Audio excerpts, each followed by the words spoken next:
हमारे जो आज हम यहाँ अपनी एक डिमांड को लेकर माननीय मुख्यमंत्री महोदय से मिलने आए और इस मौके पर आप सभी ने जो समय हमारे लिए निकाला इसके लिए हम सब आपके आभारी हैं। और जब ये नोटिफिकेशन परसों हुई थी तो उसके बाद मीडिया का जो सहारा हमारे कर्मचारी साथियों को मिला, जिस तरह से आप सभी मीडिया बंधुओं के माध्यम से लगातार इस खबर को पूरे हिमाचल तक पहुंचाया गया और हर एक कर्मचारी तक ये खबर पहुंची और कर्मचारियों का रोष जब सामने आया तो हमने उसमें भी जो है एक लाइव के माध्यम से अपनी ओर से संदेश दिया था कि कर्मचारियों के इस मुद्दे के साथ हमें और माननीय मुख्यमंत्री महोदय के समक्ष इस विषय को हम उठाएंगे। तो आज इसी विषय में हम यहाँ शिमला पहुँचे हैं। हालांकि हमारा जो क्योंकि शेड्यूल हमने बनाया था वो हमने सचिवालय के लिए ये शेड्यूल बनाया था कि हम सचिवालय में माननीय मुख्यमंत्री महोदय से मिलेंगे, लेकिन वो अपने रेजिडेंस से सीधे जो है यहाँ पीटरऑफ आए हैं और पीटरऑफ में अभी सरकारी जो कार्यक्रम चला है उसके पश्चात जो है हमने माननीय मुख्यमंत्री महोदय से मिलना है।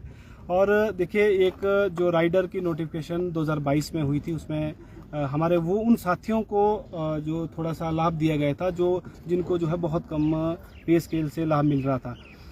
ये कह सकते हैं कि जो जिनकी पेमेंट जो है 40 या 45 हज़ार होनी चाहिए थी उनको 20-22 हज़ार पे जो है पे स्केल से वो रुक रहे थे। लेकिन राइडर की इस नोटिफिकेशन से उनको एक संतोषजनक सैलरी हालांकि मिलना शुरू हुई थी।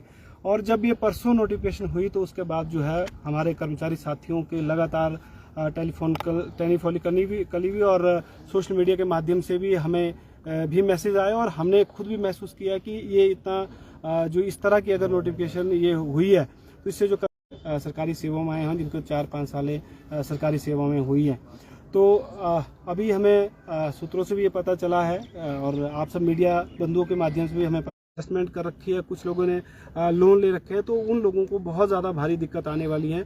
मैं अब जिस कार्यालय में मैं कार्यरत हूँ उसी कार्यालय में लगभग जो है 6-7 लोग इस राइडर के दायरे में आ रहे हैं। तो 6-7 लोगों में 1 या 2 लोग ऐसे होंगे जिन्होंने जो लोन नहीं ले रखा है, क्योंकि आप सब जानते हैं सरकारी कर्मचारी के बाद जो हमारे पास 4-5 हज़ार या 1,000, 2-3 हज़ार या हो सकता है किसी के पास पैसे ना भी बचे तो फिर वो अपना परिवार का गुजर बसर कैसे करेंगे। तो मैं माननीय मुख्यमंत्री महोदय से जब तक, क्योंकि अभी तक ये अधिसूचना हुई नहीं है, तो मैं उनसे यही निवेदन करूंगा प्रदेश सरकार के हर एक जितने भी मंत्रीगण हैं और साथ में मुख्य सचिव महोदय और फाइनेंस सेक्रेटरी महोदय की ये नोटिफिकेशन जो है आज के आज ही जो है वो वापस होनी चाहिए। 79 कैटेगरी है, हजारों कर्मचारियों से नुकसान हो रहा है। क्या लड़ाई सोशल मीडिया तक ही सीमित रहेगी या अब सड़क पर ही उतरा जाएगा? क्योंकि कर्मचारी हितैषी होने के लगातार जो है वो प्रस्ताव पारित किए गए, क्या अब आक्रोश भी दिखाया जाएगा? क्योंकि बहुत बड़ा मुद्दा जिसका जिक्र आपने खुद भी किया। देखिए, इसमें कोई दो राय नहीं कि माननीय मुख्यमंत्री महोदय जो है वो कर्मचारी हितैषी है, क्योंकि उन्होंने आते ही जो ओपीएस जो हमारी बहुत बड़ी मांग थी उसको पूरा किया है। जो 89 कैटेगरीज से संबंधित ये राइडर की नोटिफिकेशन है, हम तो बल्कि ये चाहते हैं कि कुछ और भी कर्मचारी साथी छूटे हों तो उनको भी इसका जो है फ़ायदा मिले। लेकिन जितने ये 89 कैटेगरीज हैं उससे संबंधित जो है आज ही नोटिफिकेशन वापस हो। और सड़कों पे उतरने की जहाँ तक बात है, क्योंकि आप देख रहे हैं आज कहीं भी सोशल मीडिया के किसी प्लेटफॉर्म पे आप देख सकते हैं कि हमने कहीं कोई कॉल नहीं किया है। अपने आप जो है लगभग 1000, 1500, 2000 तक भी हो सकते हैं, क्योंकि अभी पूरा आंकड़ा हमें नहीं मिल पा रहा, क्योंकि हमने कहीं ऐसी कॉल की नहीं, ना इस तरह का कोई इनपुट हमारे पास है। लेकिन इतना मोटा मोटा आइडिया में है कि 1000 या 1500 के आसपास जो है कर्मचारी यहाँ बिना किसी कॉल के पहुंचे। अगर बिना किसी कॉल के किसी मुद्दे को लेकर अगर शिमला में इतने कर्मचारी पूरे प्रदेश से पहुंचे तो आप समझ सकते हैं कि इस मुद्दे पे कर्मचारी जो है कितना संघर्षरत हो सकते थे। लेकिन जिस तरह से अगर सूत्रों की जो खबरें हैं या आप सब मीडिया के साथियों के माध्यम से जो खबरें आ रही हैं, अगर उसमें सच्चाई है तो ये नोटिफिकेशन अगर आज वापस होती है तो फिर तो हमारी सरकार का धन्यवाद भी करेंगे। अगर वापस नहीं होती तो सड़कों पे उतरने से तो किसी भी कर्मचारी को मुझे लगता है कि गुरेज नहीं करना चाहिए। हम संघर्ष से निकले हुए लोग हैं, संघर्ष करना जानते हैं और कर्मचारियों के किसी भी मुद्दे के लिए है जो हम संघर्ष करेंगे। आज के दिन का इंतजार करेंगे, फिर आप कल से संघर्ष की राह पकड़ेंगे, क्या करेंगे? जी बिल्कुल, पर जैसा कि अब आप लोगों ने ही हमें खबरें दी हैं, अगर ये वापस ही हो रही है तो मुझे लगता है कि ये वापस होगी, अन्यथा जो है संघर्ष तो बिल्कुल जो कंटिन्यू हमें करना ही पड़ेगा अगर कोई भी अगर इसमें त्रुटि रहती है। संघर्ष कल से शुरू हो जाएगा आपका? देखिए, ये तो क्योंकि पॉजिटिव वाइब्स जब आ रही हैं तो फिलहाल जो है इसके माननीय मुख्यमंत्री महोदय से मिलने के बाद ही जो है हमारा आगे की रणनीति के बारे में कितने लोग इफेक्ट हो रहे हैं हिमाचल प्रदेश में अगर ओवरऑल बात करें जो इस फैसले से? लगभग 30 से 35 हज़ार के आसपास लोग जैसे इफेक्ट हो रहे थे। और इसमें जो है 89 कैटेगरीज हैं और इसमें ज़्यादा लोग वही हैं जो डायरेक्ट पब्लिक से जुड़े हुए लोग हैं या जो डायरेक्ट पब्लिक डीलिंग के काम करते हैं, जैसे सेक्रेटरीज हुए, पटवारी हुए, वन रक्षक हुए, JOIT, क्लरिकल और इस तरह के जो लोग बिल्कुल जो डायरेक्ट सरकार की जो मुख्य कड़ी है, जो पब्लिक के साथ डायरेक्ट जुड़ के जो काम करती है, जो डायरेक्ट पब्लिक से जिसकी जो कनेक्टिविटी है। इसके लिए मेन मुख्य जिम्मेवार कौन है? ऐसी अगर नोटिफिकेशन ऐसे प्रावधान को खत्म करने के लिए किसको आप जिम्मेवार ठहराते हैं? देखिए, इसके लिए जिम्मेदारी का तो क्योंकि ये एकदम से हुई है, लास्ट वर्किंग डे सैटरडे था, उस दिन ये नोटिफिकेशन हुई है।